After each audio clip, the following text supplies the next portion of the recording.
My fiancée has been no contact with her family for 20 years, and I reconnected with them. But I didn't know I was about to dig up secrets she never wanted to face again. I proposed to my fiancée 2 months ago and she said yes. I love her with all my heart. She's very sweet and intelligent and drop dead hot. The only problem that we were facing was that I haven't met her family because she has not had any contact with them for 20 years, and for my family that's a red flag. Mum suggested to me that since we are engaged now they're my family too, so we contacted them. Her mum was so sweet and she started crying the moment I introduced myself. Her father is also very kind. They talked to me about her childhood, how wonderful and kind she always been, and it made a lot of sense what she turned up to be. I thank them for raising such a beautiful human. I kept in touch with them and I soon met all her siblings. She has 3. Then I introduced them to my family and I was happy they got along. Mum suggested then that the next step is to invite my future in-laws to my parents' house and take my fiancée there so she could finally work on the dispute that she had with them. She never told me, and when we asked her parents they didn't know either. When she got there she screamed, "What are they doing here?" and ran out. I have never heard her raise her voice like this before. I ran after her but she just drove off. I went back and apologized. Her mum was crying her eyes out and so were her sisters. Her dad and brother looked cut up. When I went home she was crying and packing. She told me that she needed to move out and that she was staying with her friends. I also started crying and asked her to tell me what happened. When she was 18,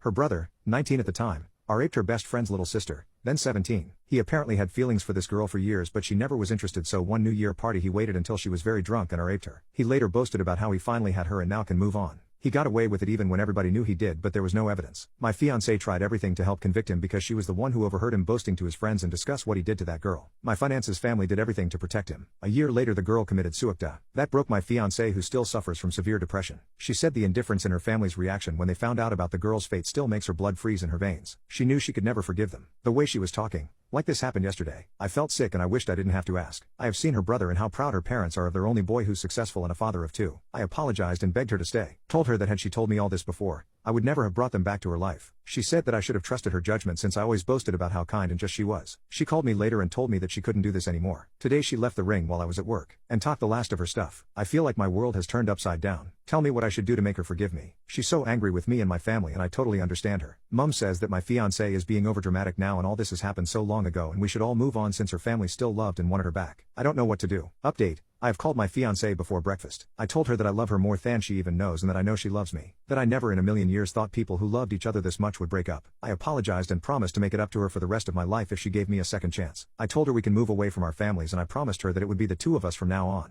Nobody will have a say in how we live our lives but us. She was crying the whole time and I must admit that I'm not a crier myself, but I haven't stopped crying since yesterday. I hope she gives me a new chance to make it up to her. Update. I hurt her badly and I can't even describe how much I regret my actions. The only thing I can say is that it was never intentionally done to hurt her. I thought I was doing something good. We are no longer together. She said that she couldn't come back from this and that she wanted to be alone now. I told her that I love her like I never loved anyone before. I have loved her for over 10 years. She said that she loved me too, but that she needed to do this on her own now. So we are done. I need a break now from everything and especially from my family. I will never blame my wretched behaviors on anybody. I chose to do the wrong thing. Nobody made me, but I still feel resentment towards everyone who helped me hurt my girl. I need to be alone now too. I mentioned earlier that my fiancée has been home on sick leave. Her best friend called me now and we talked. My fiancée is pregnant and she's terminating it. She doesn't want me with her when she goes through with it. I am shattered now and I don't know if I ever can collect the pieces. How life can turn upside down in a matter of weeks. I lost everything and I only have myself to blame.